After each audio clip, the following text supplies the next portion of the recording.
Welcome to the Three Martini Lunch. Grab a stool next to Greg Columbus of Radio America and Jim Garrity of National Review. Three Martinis coming up. Glad to have you with us for the Wednesday edition of the Three Martini Lunch. Jim Garrity is still off somewhere cruising in Alaska. Here in his place is Andy McCarthy, former Chief Assistant U.S. Attorney for the Southern District of New York, National Review online columnist and contributing editor, Fox News contributor. And you certainly saw him with the Trump trial, Hunter Biden trial, and a whole smattering of Supreme Court cases coming up in the next week and a half that we'll talk about a little bit today. And Andy, always good to have you back. Greg, great to be here. It's hump day, but it doesn't feel like hump day because I just think we're going to get inundated, I think, with the Supreme Court stuff. I was wrong about this last week, so take this with whatever grain of salt it deserves. But I thought last week we'd be getting some of the big cases, and we really didn't, given what we're waiting on. But I think tomorrow and Friday are going to be big days. Well, June in the Supreme Court is like watching the final round at the U.S. Open. You're running out of holes and you're running out of days. So they got to come eventually here in the next week and a half. And so here we go. With, I hope I don't end up like that poor guy who couldn't hit the 18-inch putt at the end of the... Poor Rory. Speaking of tortured, our good martini is a tortured good martini. It's good that it's being called out by Senator Josh Hawley of Missouri. And Andy, this has been a frustrating topic for me for a long time, not just because I'm the dad of girls, but just because it makes no sense. And for a long time, it seemed like the left wanted to do this because of their whole feminism push. But then there was the 2016 debate. It was in the primaries and the issue of women being required to sign up for Selective Service and if the draft were ever to be reinstated, being eligible for the draft.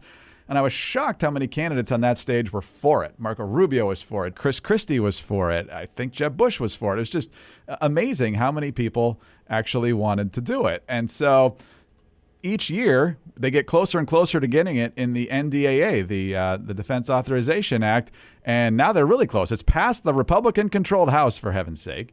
And now it's passed the Senate Armed Services Committee by a vote of 22-3. So it's not like this is along party lines at all.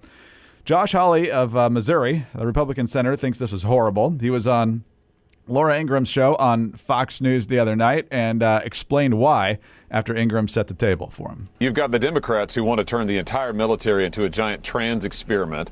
They want to force women to accept men in their sports. They want to turn biological women into men. And then you got a whole group of Republicans who just want more people to fight all these wars they want to get us into. And the rest of the country, the normal people, are like, leave our daughters alone. This is insane stuff. I've got a 3-year-old daughter. One day, if she wants to volunteer for the armed forces, that is terrific. But the idea that she would be drafted against her will is insane. And I bet every father in America feels the same way. This is nuts. These people are so out of touch. Andy, I know there are going to be people, I think you're one of them, who are going to disagree with some of the premise that Hawley offered there on the party's rationale for getting behind this policy. But the idea that women should be forced to sign up and should the need arise, according to the federal government, they could be involuntarily thrown into ground combat is utterly insane. Yeah, I'm not a Hawley fan. I think he's a demagogue. But as is the case with demagogues, you know, sometimes a good 50% of what they're saying is true. The one thing I'll say about him is he's a very effective communicator once he decides what point he wants to get across. And that's worth noting here, Greg, because I think the problem Republicans have, and this is not just a problem that's in this narrow area, I find this is a Republican problem across the board. It makes me crazy, for example, with abortion, but that's hardly the only thing. They don't know how to talk about stuff. You know, like they don't know how to the thing about Hawley that distinguishes him from his colleagues is he figures out what he wants to say, and then he comes up with a clever bumper sticker way of saying it, which has the upside of being memorable and the downside of being that it's not always accurate. It's not always a fair reflection of the people he's talking about. But he's certainly in the ballpark of something that's a very important issue, which is that no decent society that is not facing an existential threat, you know, like in Israel, where they're a nation of about 9 million people surrounded by, 350 million people who want to kill them. That's one thing. But here, we have the greatest military in the history of the world. You probably know better than I do what the rate of, the percentage rate in the population of services, or the percentage absolute number is. It's infinitesimal in a country of 330 million people. The idea that we have to do it because we're under an existential threat, or that a decent society would force its women, to me, it's almost as indecent, or maybe as indecent, as forcing your children to fight. But the idea that we would force military service on women, and I don't think it's difficult to convey this message, but let me just be clear. I am not saying that any woman who wants to fight in the military should be foreclosed from doing that, as long as they don't have to lower the standards in order to allow that to happen. Because I think Hawley is right that in a lot of ways, I don't think the guys and gals in the military are not this way, but I think the brass, which is under the control of political ideologues, is trying to turn the military into a woke sociological experiment, when what we need the military to do is basically break the will of the enemy, which means become an efficient, or be an efficient fighting force. So if a woman wants to join the military, I think she should have a right to do that. And I don't think they should bend their standards, but if she can make the standards, more power to her.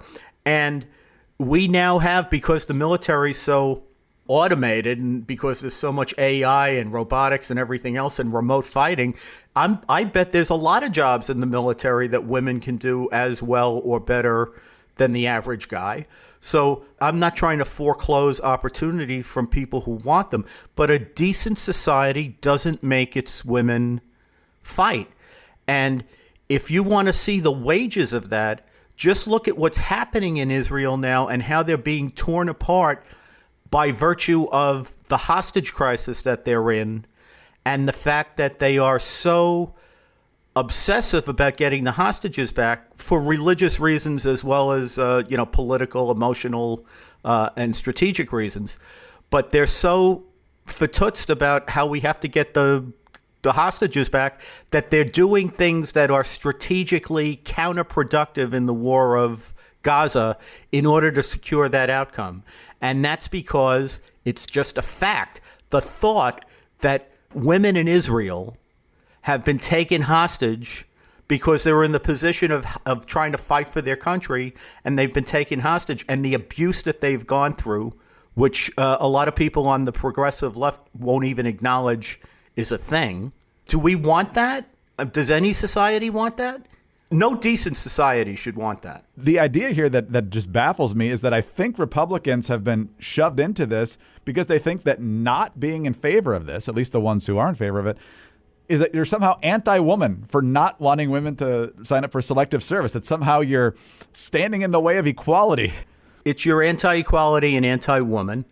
And it's the same thing as, with respect to Roe. They didn't know how to talk about Roe, right? So the simplistic version of reality that the left communicated to people was that if you were in favor of Roe being reversed, you were therefore in favor of taking abortion away from women, rather than what the position of at least the Federalist Society and originalist legal scholar Wright was for 40 years, was that Roe was a constitutional law atrocity, and that it had to be taken down because it led to many things that were very bad for the law, and that all we were saying was that this was a state issue that had to be returned to the states, and then democracy could work, and whatever regime of abortion that people in a locality, usually a state, wanted to impose, they could impose.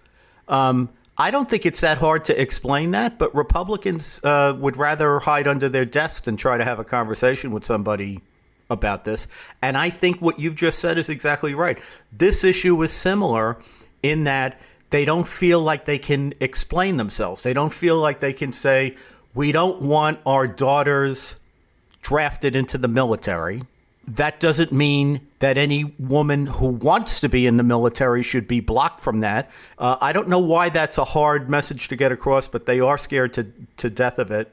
I think there's a lot of this go along to get along kind of rhetoric we get is precisely because of that. They think it's easier to just do that than actually have to grapple with the issue in a serious way. I do feel the need, Greg, to say one thing about what Hawley said that is somewhat off topic, but since he said it, I think it needs to be addressed. The thought that Republicans want to increase the number of men or people who are brought into the military so that we have more people to fight forever wars is one of the most stupid, idiotic observations I've heard, but I hear it a lot. I am somebody who supported the Iraq War because I believed in the Bush Doctrine as it was promulgated, not as it became, which was that our terrorist enemies and the state sponsors who supported them have a choice. You're with the terrorists or you're with us. I didn't think that the Iraq War was going to become an experiment in Sharia democracy, and I would have objected to it on those grounds. I did start objecting to it on those grounds in 2003, 2004, when it became clear that that was what was coming. One of the reasons I objected to that as vigorously as I did was the fact of the matter is, in a military conflict, a democratic society has a limited amount of public support, which is what you have to have for a war effort. As long as the American people believe that our national security is at risk, the public will do anything that's necessary in the way of military and national security measures in order to defeat the threat. But if people think that we're sacrificing our children in what's basically a sociology experiment, they are going to object to that. And what I was afraid of 20 years ago, and I think this has come to fruition now, is that by wasting the political capital that we had post 9/11 to do things that were not possible to be done, namely have a Sharia democracy, which is kind of like having a water oil or something.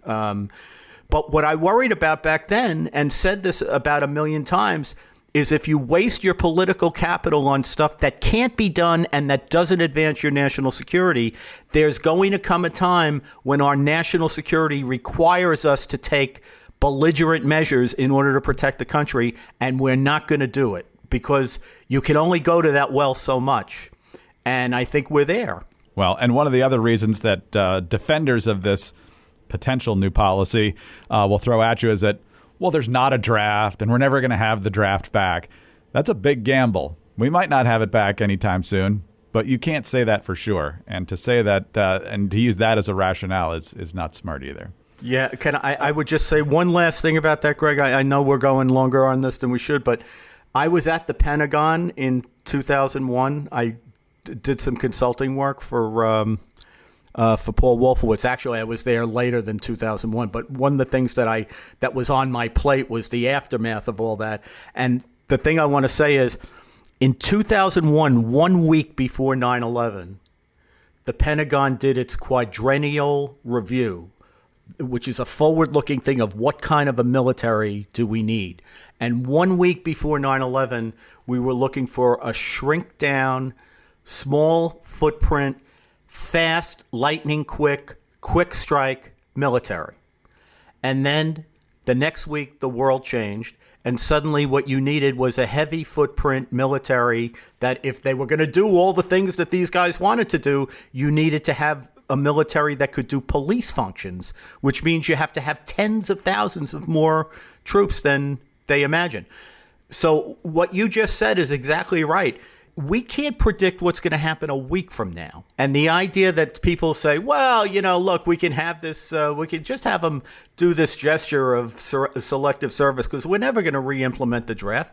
Nobody knows that. September 4th of 2001, the people who knew this issue best had a completely different view of what kind of military we needed than it turned out we needed 8 days later.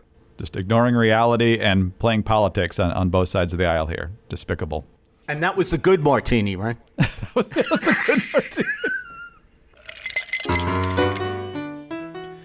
All right, Andy, on to our bad martini now, and we had a whole plethora of them to choose from, and that was actually one of them. We tortured it into a good martini, but woke up to this news this morning. Boy, this was fun. Russian President Vladimir Putin, reports NBC News, and North Korean leader Kim Jong-un signed a new pact on Wednesday that includes a pledge of mutual defense if either is attacked. Well, we've never seen that from bad guys before. The agreement was sealed at a summit in Pyongyang during a rare visit by Putin to the reclusive nuclear-armed state as both countries face growing confrontations with the West. Putin said the agreement, which he called a truly breakthrough document, reflected the two countries' shared desire to raise relations to a new level, covering security, trade, investment, and cultural and humanitarian ties. Andy, obviously, promised to defend each other. That, smacks of NATO and the Warsaw Pact. And obviously, if you go back to World War II, the reason we ended up at war with Germany and Italy is because they had an agreement with Japan and so forth. World War I was a whole ping pong match of countries going to war with each other because they promised to back each other up depending on the alliances. And so this could be tortured quickly into, Ukraine's attacking us, so North Korea is going to help out with that. Or North Korea can imagine some provocation from South Korea, and then Russia chimes in. China's already got North Korea's back, so it's easy to imagine the horribles here. Hopefully it doesn't amount to much, but it's not trending in a good direction for sure. Yeah, I think there's a worthwhile thing to look at here versus the theater aspect of it. So I'm glad you mentioned World War II, because there was an announcement of an enduring friendship between Stalin and Hitler, which lasted until it did not endure. Right. So, I think that pledges of friendship from the likes of Putin and Kim Jong-un are worth about as much as, you could pick up and throw the two of them, which is not a great deal. But it shouldn't obscure the more important threat that underlay all of this, which is that there is an axis of opposition to the United States and the West, in which China is the major partner, and the orbit includes the Russians, the Iranians, and the North Koreans. It's the troublemaker states. You mentioned World War II. It's a good analogy because we can't underestimate the evil that's possible to come out of a compact like that. Now, it's not a perfect analogy, and it's a very different world than it used to be, including the fact that, like, in the Cold War construct, as Neil Ferguson, the great historian, points out, we had almost no commercial relations with the Soviet Union, whereas today we have we don't have as much commerce with Russia as we did, obviously, prior to the Ukraine war, and it was never exactly what you would call bustling commerce, but we have a very kind of interlocked economy with the Chinese, which just trying to unbundle or disaggregate parts of it so that we can preserve and protect our supply chains has proven to be very complex and difficult. So it's a different kind of a conflict, and both sides to it have vulnerabilities that are historically unprecedented because of the interconnected nature of the world. But that shouldn't dissuade us from taking notice of the fact that there are regimes in the world that hate the United States and hate the West. They are in confederation with each other, and that's not a good thing. And it's not speculation either. All you have to do is look at Europe, look at the Middle East, look at the Taiwan, the Sea of China. We have problems every place we look, and the big question is going to be not just do we recognize that, but do we have the will to do what it takes to protect the country?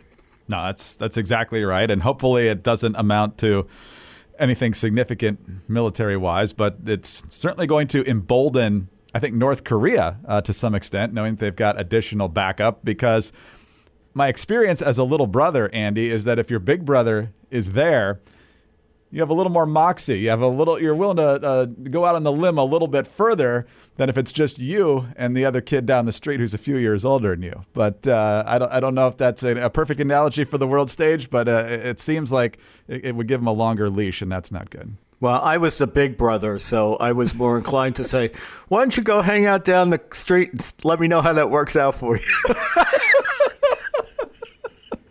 That's a good big brother right there. That's how the little brothers learn well. Well, the world is undoubtedly getting more complicated, but that doesn't mean everything has to be complicated. Wouldn't it be nice to accomplish things literally by just breathing?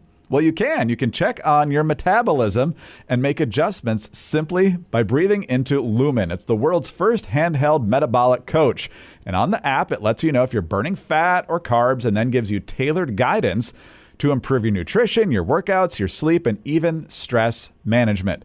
You wake up in the morning, you grab Lumen, you breathe into it. It tells you right now whether you're burning fats or carbs and then gives you a personalized nutrition plan. Optimal metabolic health translates to a bunch of benefits, including easier weight management, improved energy levels, better fitness results, better sleep, and a whole lot more. So if you want to take the next step in improving your health, go to lumen.me/3ml to get 15% off your Lumen. That is lumen.me/3ml for 15% off your purchase. Again, that's lumen.me/3ml. Thank you, Lumen, for sponsoring this episode. All right, Andy, on to our crazy martini now. And gosh, the Biden administration is just, they could really sponsor the crazy martini on a lot of days. But they've now decided, of course, that these videos you see of Joe Biden looking lost or frozen or disoriented, which is essentially true every time he finishes anything on stage. The two items that got a lot of attention in the past week are when he started to wander off a little bit to talk to one of the parachutists at the G7 summit.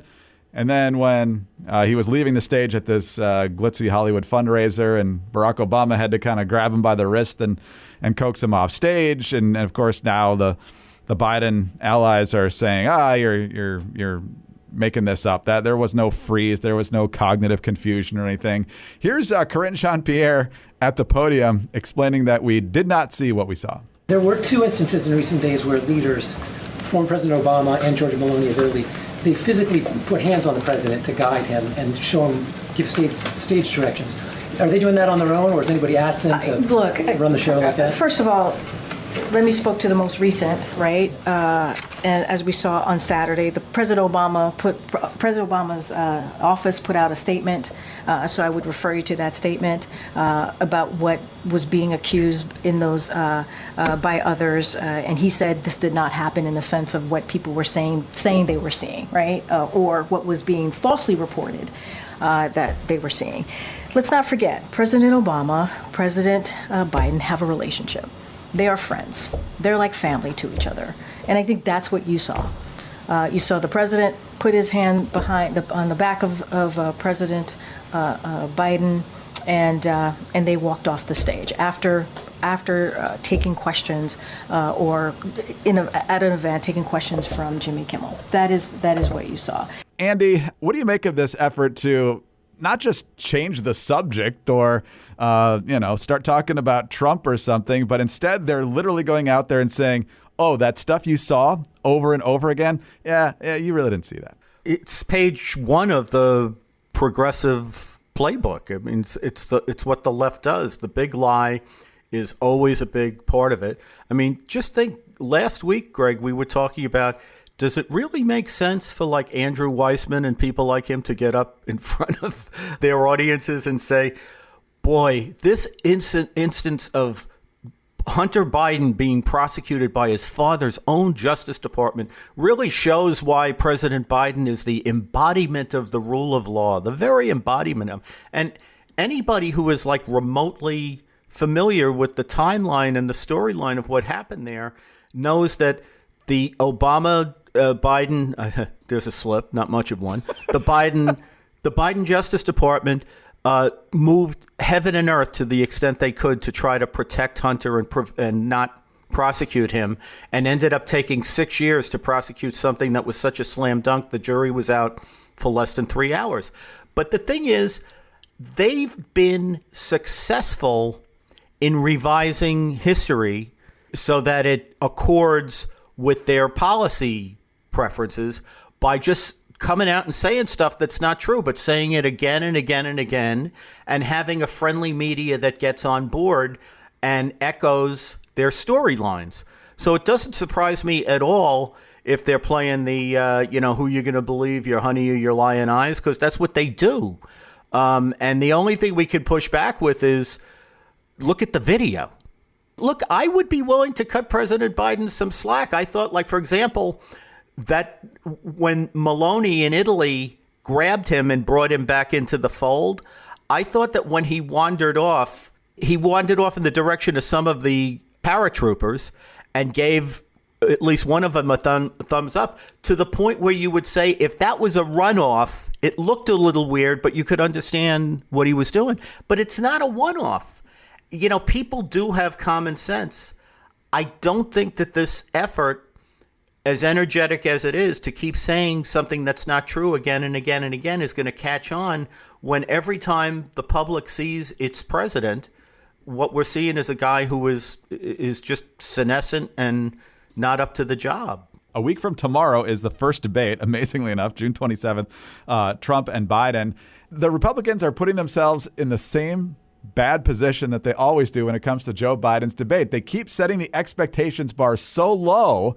Oh, Biden's going to be exposed. He's going to drift off and prove it that he's got dementia and so forth. So as long as he stays awake and doesn't obviously drool, he's going to meet those standards. Instead, the Republicans should be talking about how he really has to do a big job of defending his failed policies and talk about what a great debater he's been through history and so forth. You raise expectations. You don't put him below the floor when he's going to, as long as he survives the debate, literally, he comes out ahead. Yeah, this is a function, Greg, of how bad our politics have become and how useless in many ways these debates have become.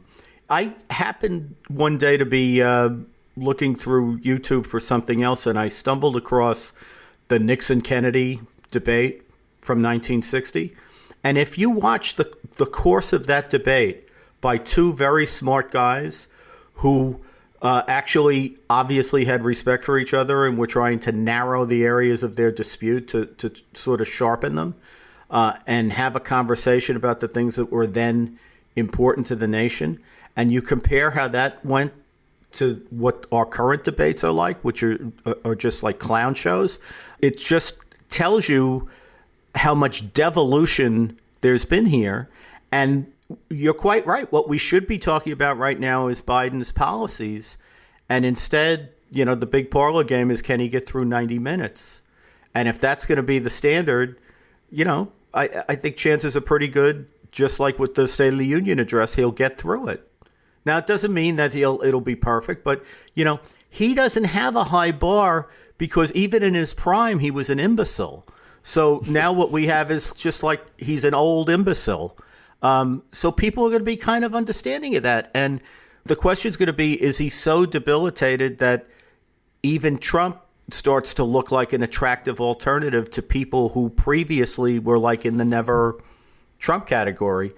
What we ought to be talking about is the disaster at the border, the idiocy of doing a executive order of the kind that he did this week that we just talked about the other day, given what's going on at the border. We ought to be talking about Iran. We ought to talk about inflation. You know, those are the things that he can't answer. The question shouldn't be, can he answer, how are you this evening, Mr. President? Because he's like too non-compos mentis. Because if that's the test, he's going to pass that test.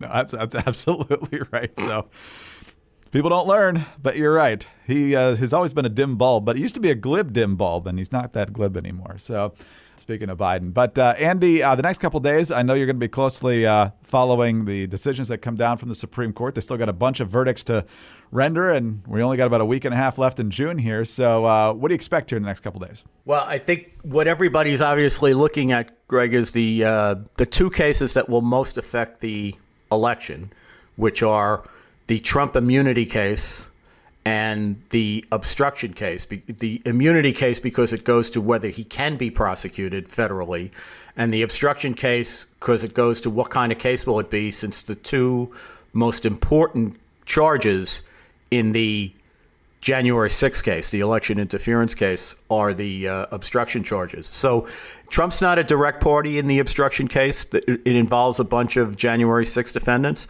but it will be very interesting to see what the court does with that obstruction statute, the way the Justice Department has been using it, which is creative, to say the least. And I think, importantly, with respect to immunity, it seemed to me, listening to the oral argument, that John Sauer, who was arguing for Trump, gave a lot of ground in terms of activity that's in the indictment that is not amenable of an immunity claim.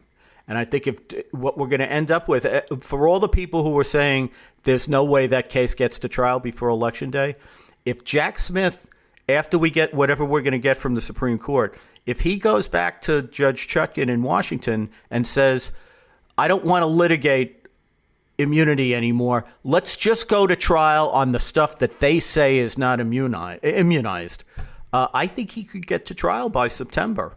Wow. That's a big decision coming down, and I know there's about a dozen others, so a lot to watch. And Andy, we'll talk to you again Monday, Tuesday, Wednesday next week. Looking forward to it as always. Thanks for your time. Thank you, Greg. Andy McCarthy, former Chief Assistant U.S. Attorney for the Southern District of New York. He's also a Fox News contributor and, of course, a National Review online columnist and contributing editor. In for Jim Garrity, I'm Greg Corombos of Radio America. Thanks for being with us today. Please subscribe to the podcast if you don't already and tell your friends about us as well. Thanks also for your 5-star ratings and your kind reviews. Please keep those coming. Get us on your home devices. All you have to say is play 3 Martini Lunch Podcast. Follow us all on X. Andy is at Andrew C. McCarthy. Jim is at Jim Garrity. I'm at Dateline_DC. Have a great Wednesday and join us again on Thursday for the next 3 Martini Lunch.